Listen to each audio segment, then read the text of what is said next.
el canon literario. Bueno, el canon literario lo que nos dice es, estas son las buenas historias. Estos son los objetos ideales, los clásicos, por ejemplo, estos son los objetos ideales que tienen una serie de características, de propiedades, de virtudes que les hacen ser excelsos. Pero se fue gestando también otro tipo de canon. Un tipo de canon que no era el canon ideal, sino que era el canon vivido. Era literalmente aquellas obras que eran apasionadamente leídas y que a lo mejor no coincidían, y muchas veces no coinciden con las otras, con lo cual nos encontramos con dos cánones: el canon ideal y el canon vivido. Bueno, el canon vivido es el conjunto de los bestsellers a lo largo de la humanidad. Y claro, esto es muy interesante porque ¿qué ha pasado para que no vayan juntos? Pues hay un artículo de Vargas Llosa que se titulaba El elogio de la mala novela y se quejaba de que se hubiera producido esta especie de esquizofrenia. Escribe: se diría que los novelistas se han repartido el trabajo. A los mejores les toca la tarea de crear, renovar, explorar y, a menudo, aburrir. Y a los otros, los peores, mantener vivo el viejo designio del género: hechizar, encantar, entretener. Y Ken Follett, que sin duda alguna de esto sabe algo, dice, es que muchas veces hay un cierto esnovismo sobre eso de que lo difícil es lo bueno. Ya ven ustedes que hay una especie de dualidad. ¿Qué es lo que caracteriza a una? ¿Qué es lo que caracteriza a otro? El canon vivido se centra en la relación, el canon ideal en la relación de una obra con criterios objetivos de validez. En cambio, el canon vivido lo que se relaciona es con la experiencia de cientos de millones de personas. Y cientos de millones de personas, además, que se concretan en una decisión. Voy a comprar el libro.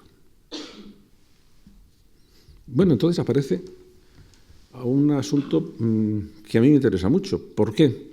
Porque al estudiar los bestsellers no estamos hablando realmente de literatura. Ni siquiera pueden hablar de ello expertos literarios. ¿Quién puede hablar de ello? Expertos en motivación. ¿Por qué? Bueno, porque el secreto del bestseller es ¿y por qué moviliza a tanta gente? ¿Y por qué hace que tanta gente vaya a comprar un libro? Bueno, ahora comprenderán que a mí, como docente, esto me interesa mucho, porque los docentes somos, por definición, especialistas en motivación.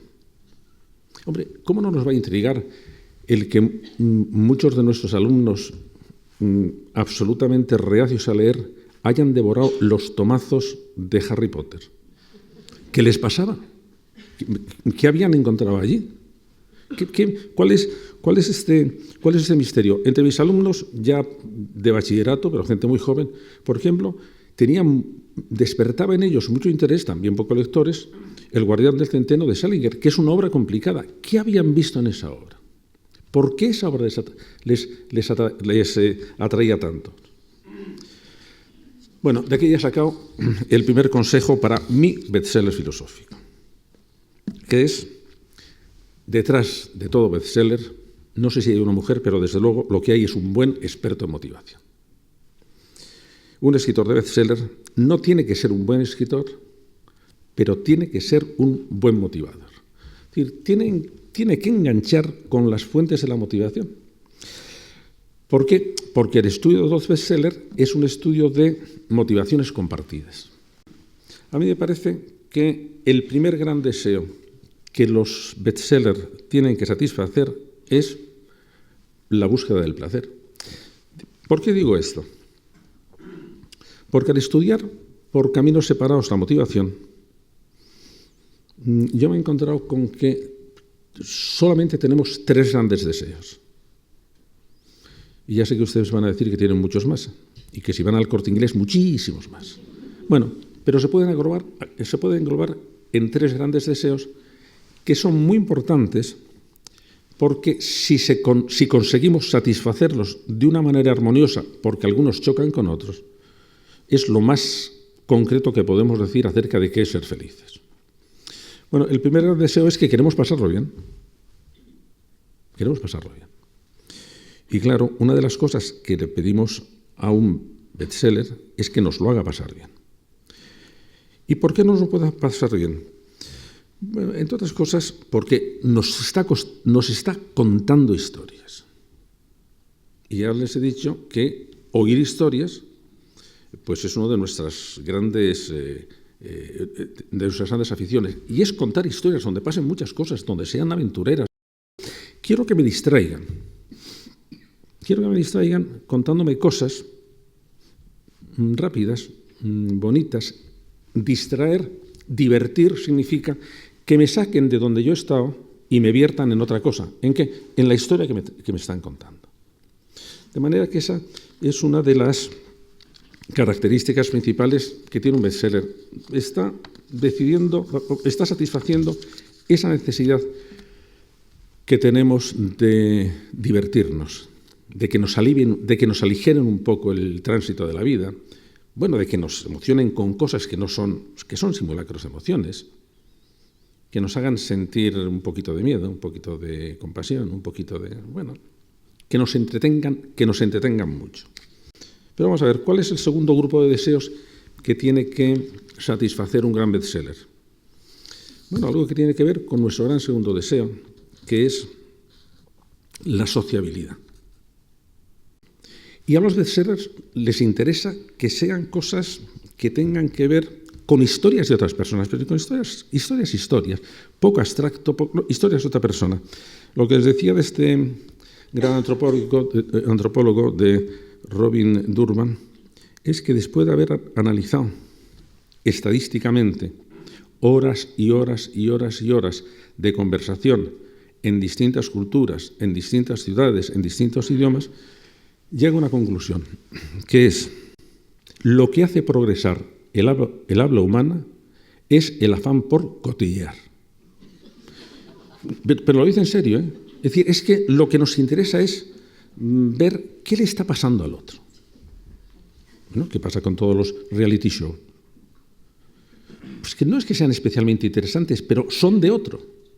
Lo que, si me pasara a mí, me aburriría hasta la muerte, ya como estoy mirando con una especie de rejilla, y es la vida del otro, esa vida del otro me interesa mucho. Entonces los bestsellers siempre cuentan vidas de otros, muchas vidas de otros, y muchas vidas de otros de una manera bastante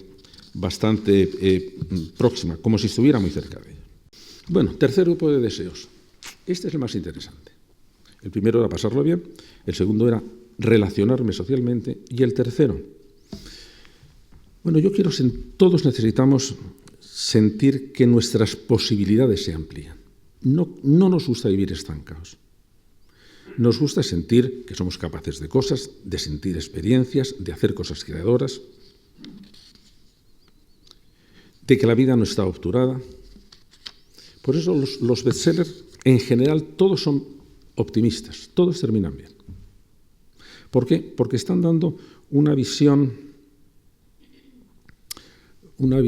con salida de la vida.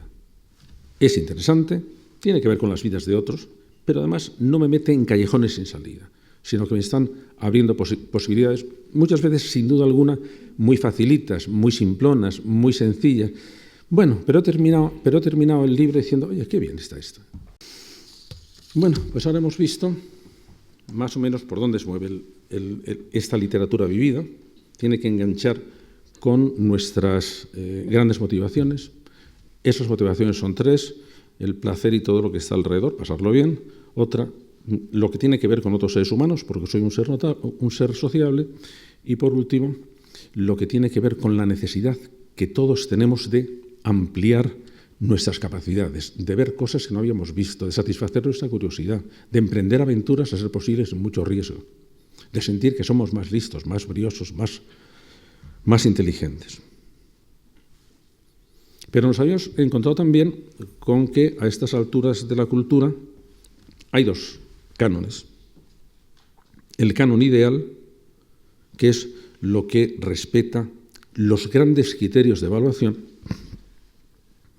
y el canon vivido, que es lo que me ha llevado a emocionar. Oye, pues esta división es muy antipática. Esta división es muy antipática y lo que sería estupendo es que llegáramos al canon total, al canon integrado, que se consigue algunas veces, y por eso a mí me gustaría hacer una especie de... El canon integral son aquellas obras que desde el punto de vista ideal son maravillosas, pero que al mismo tiempo han tenido gran éxito de público. Y, chicos, esto es la cuadratura del círculo. ¿Es posible? Hombre, algunas veces ha sido posible. Posiblemente El Quijote fue un bestseller. No lo sabemos, pero por la cantidad de imitaciones que tuvo, seguramente fue un bestseller. 100 años de soledad fue un bestseller. El Principito fue un bestseller.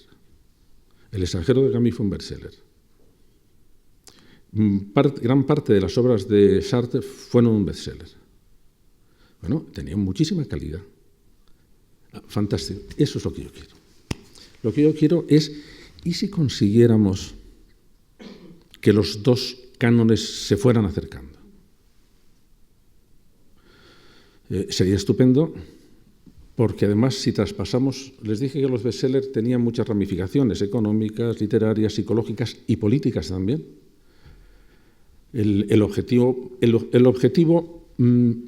máximo de una democracia, desde el punto de vista literario, sería que el canon ideal y el canon vivido se identificaran lo más posible. ¿Por qué? Porque ese es el tipo de sociedad en que queremos vivir. Una sociedad en que nos apasione aquello que además tiene calidad.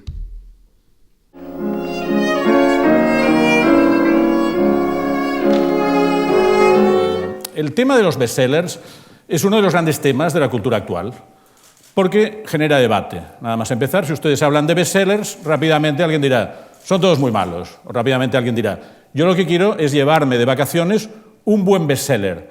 O alguien dirá, en realidad, los bestsellers son productos hechos en laboratorio por editores. Bueno, ¿qué hay de todo esto? Lucía preguntaba una cuestión. ¿Cuáles son los grandes bestsellers de todos los tiempos? Bien, los grandes bestsellers de todos los tiempos están relacionados, como ustedes se pueden imaginar, con religiones y con ideologías. Los grandes bestsellers de todos los tiempos son libros obligatorios. Los grandes bestsellers son la Biblia. La Biblia es el libro más vendido, más leído, más regalado y más obligatorio de todos los tiempos. Después de la Biblia viene, unos dicen que el libro rojo de Mao. ¿Cuánta gente ha comprado por propia voluntad el libro rojo de Mao? Pues yo creo que muy poca gente. Sin embargo, del libro rojo de Mao se han publicado más de 800 millones de ejemplares. 800 millones de chinos y sus familias han tenido que coger el libro rojo de Mao y como mínimo mirárselo. Yo creo que es un bestseller obligatorio. Otro gran bestseller de todos los tiempos, el Corán. El Corán, como la Biblia, es un texto religioso, un texto fundacional. Mucha gente lo ha comprado por devoción, como acto de fe, mucha gente por obligación. Yo creo que pocos por curiosidad literaria, a pesar de que son dos libros que literariamente tienen mucho interés. Si seguimos en la lista de bestsellers, para encontrar un texto que realmente sea lo que nosotros consideramos literatura, tenemos que bajar un poquito más e irnos a Dickens. La historia de dos ciudades de Dickens es el libro literario, es la novela que más se ha vendido, según algunos estudios, que tampoco son muy fiables. La historia de dos ciudades sería la novela que más se ha vendido de todos los tiempos, con cerca de 500 millones de ejemplares. Y luego ya aparecen muchos libros peculiares. El libro de los mormones, la guía del Boy Scout de Baden-Powell. En fin, estos son algunos de los bestsellers, digamos, generales de toda la historia. ¿Qué hace que un libro sea bestseller? Hay muchas opiniones. Generalmente se dice, tiene que ser ameno, tiene que tener un lenguaje claro, tiene que ser narrativo, tiene que tener enigmas. Yo lo que quiero proponerles a ustedes esta tarde es una pequeña tipología de bestsellers de los últimos 200 años. En realidad, el bestseller como tal, el libro que se vende mucho, yo entiendo bestseller como un libro que se vende mucho y muy rápidamente, para diferenciarlo del long seller, que es el libro que se vende constantemente a lo largo de la historia. La Biblia es un long seller, pero el Código da Vinci es un best seller. El Código da Vinci en un año vendió un montón. Hay libros que son long sellers y libros que son best sellers. Los best sellers, como los entendemos ahora, empiezan con la Revolución Industrial. Empiezan sobre todo a principios del siglo XIX, cuando los sistemas de impresión se modernizan, los sistemas de distribución empiezan a acelerarse y los países burgueses, como sobre todo Inglaterra, Francia, Alemania, desarrollan una clase media, media alta que consume cultura, consume lectura. A finales del siglo XIX, la primera revista que crea una lista de los más vendidos es americana, la cultura americana es cuantitativa, y la revista The Bookman, a finales del siglo XIX, crea la primera lista de bestsellers, que durante el siglo XX se expande por revistas y diarios de todos los países. Yo voy a explicarles a ustedes unos cuantos tipos de bestsellers de los últimos 200 años, y a través de ellos me gustaría intentar desmontar algunos tópicos que circulan sobre los bestsellers. Por ejemplo, el primer gran tópico es que los bestsellers son libros banales y libros de entretenimiento.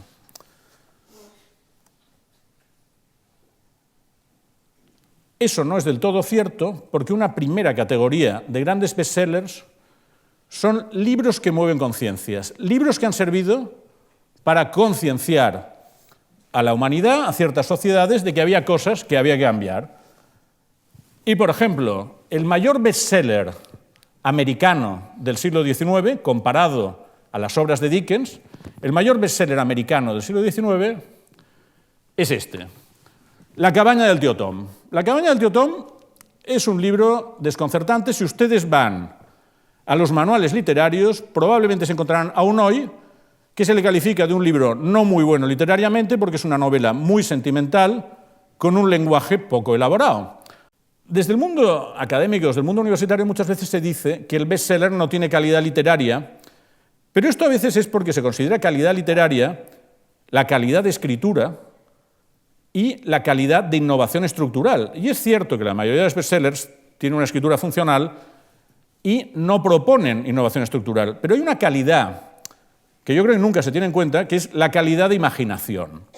Y desde el bestseller lo que nos encontramos muchas veces son novelas que tienen la capacidad de crear mitos, de formular situaciones que tienen este gran impacto popular y forman parte de la mitología de Occidente. Esto es lo que el bestseller sabe hacer.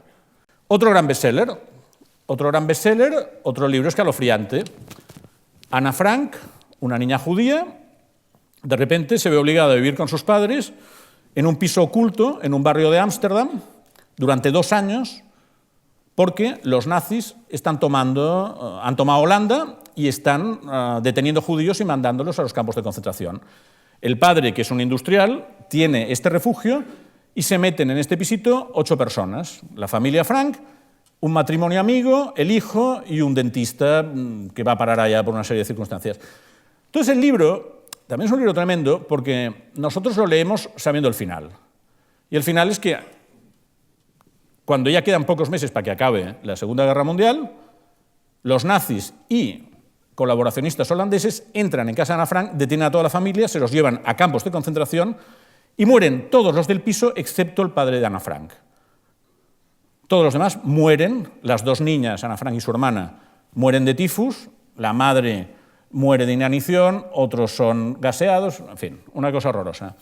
El padre vuelve y encuentra en el piso que han desalojado el diario que había hecho la niña. Entonces el padre lo edita.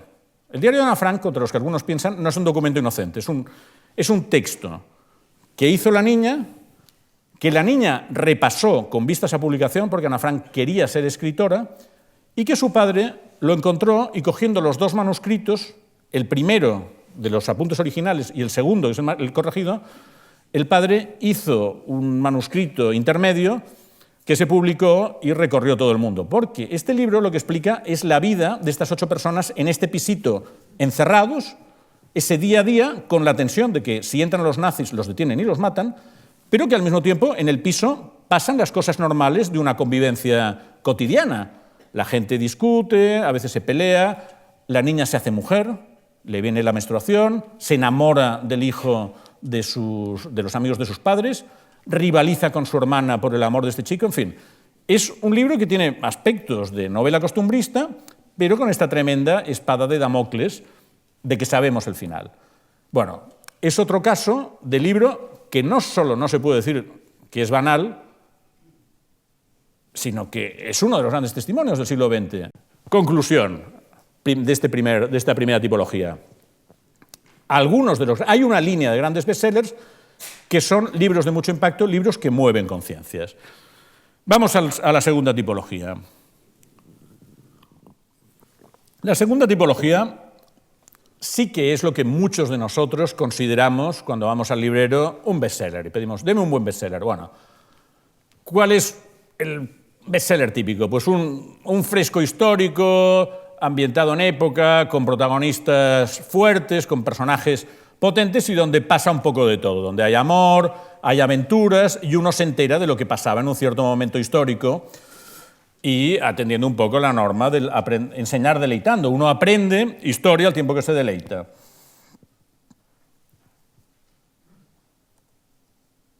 Este es el modelo. Todos ustedes lo conocen. Lo que el viento se llevó. Lo que el viento se llevó es una novela ambientada en la Guerra de Secesión estadounidense. Una teoría que yo apunto en mi libro, Código Bestseller, es que, contra lo que se cree, los bestsellers realmente importantes nunca son productos de laboratorio, sino que siempre surgen de la inquietud genuina de un autor que ha estado mucho tiempo trabajando un mundo que para él es importante y que no tiene más remedio que sacar, y que no tiene más remedio que exteriorizar. Hay una tipología muy característica de los bestsellers que es la superación de la adversidad. El mercado lector, los lectores, premian a los libros positivos, a los libros que dicen tú puedes enfrentarte a una situación adversa y superarla. Y cada 5 o 6 años, o menos, hay un gran bestseller que te explican este tipo de historias. O sea, el mundo no te devora, sino que tú puedes salir, enfrentarte y asumirlo. Este es el último bestseller del que les hablaré, antes de despedirme, que es la trilogía Millennium. La trilogía Millennium, de Stieg Larsson, es como una paella, porque tiene de todo. Es un libro en el cual hay corrupción económica, hay personajes marginales muy extraños, como la famosa Lisbeth Salander, hay una visión policíaca del paraíso nórdico, hay enigma, hay economía, hay periodismo, sobre todo hay mucha pasión y hay una convicción extraordinaria porque el autor era un periodista de denuncia que todo el día estaba trabajando en una revistucha que tenía donde vivían con 4 duros persiguiendo nazis y conspiraciones y por las noches se iba a escribir a su apartamento, se ponía a escribir, supongo que con cafés y todo tipo de cosas, dormía 2 horas y volvía a la carga. O sea, para Stieg Larsson, escribir esta trilogía era como sacar una parte de su corazón. Y él hizo estos 3 libros y como le pasó a Lampedusa, se murió. O sea, Larsson saca una cosa que le quemaba, de hecho solo vio publicado el primero, y se muere. Entonces, yo creo que una de las razones por las cuales el libro ha tenido tanto éxito es porque nos creemos a Larsson. O sea, alguien que pone toda esta pasión, que pone su vida al servicio de un libro, no nos está contando una tontería. Aparte de que el libro está muy bien escrito, con mucho ritmo, con garra, es un libro intenso que nos habla de problemas reales, que nos habla de personajes fuertes. Y yo creo que si Larsson no se hubiera muerto y hubiera sido un escritor policíaco profesional más, como Henning Mankell o como Camilleri, de estos que cada año sacan un libro, no habría tenido ni la 10ª parte de su éxito. Porque esta leyenda de Larsson, que se vuelca en su obra y se vuelca tanto que se muere, es la que le da esa genuinidad y esta aura que es la que buscamos en los libros que nos mueven, ¿no? Entonces, bueno, ¿es Larsson alta literatura? No lo sé. ¿Se lo recomendaría yo a cualquiera de más de 17 años? Pues sí. Y esto es lo que tienen los buenos bestsellers y es lo que he intentado explicarles aquí.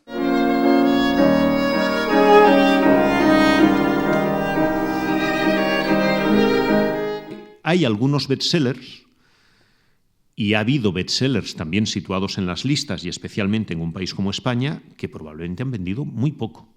Y se lo digo porque precisamente este es un territorio notablemente ambiguo, y en el que además caben todo tipo de comentarios.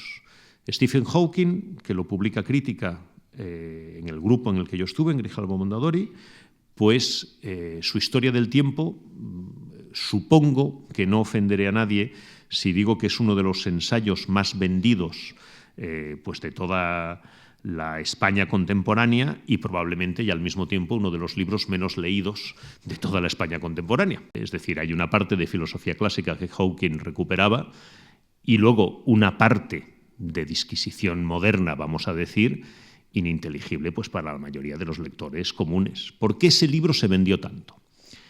Pues si me permiten decirlo con una crueldad, al final porque el personaje era un personaje muy llamativo y el personaje se convirtió en algo que llamó la atención poderosísimamente de los medios de comunicación. Es decir, Stephen Hawking rapidísimamente se convirtió en el científico de la silla de ruedas, en el hombre que hablaba a través de un ordenador, e inmediatamente nos dijeron es una de las mentes más brillantes de nuestro tiempo. No vamos a entrar a discutirlo, es una mente sin duda brillante, pero la verdad es que ha acabado, como saben ustedes, siendo incluso un personaje de Los Simpson y prestando su voz, entre comillas, cibernética, pues efectivamente a su personaje en un episodio de Los Simpson, de esa serie de dibujos animados. Por lo tanto, ya está mucho más allá de lo que es un científico, muchísimo más allá de lo que es un escritor, es otra cosa. Es una figura icónica, es una figura del mundo pop, de la cultura popular. Y eso en realidad está muchísimo más emparentado de lo que parece con el fenómeno del bestseller. Porque precisamente cuando hablamos de bestsellers hablamos de libros que por algún motivo no solo, yo creo que sería la definición más precisa de todas, o al menos la que a mí más me interesa, no son solo libros que se han vendido bien, que han sido capaces de encontrar un público que lo ha comprado, sino que además, de alguna forma, han inflamado la imaginación del público. No forzosamente y no en todos los casos porque el público lo haya leído, muchísimo menos porque los lectores lo hayan entendido, disfrutado o apreciado.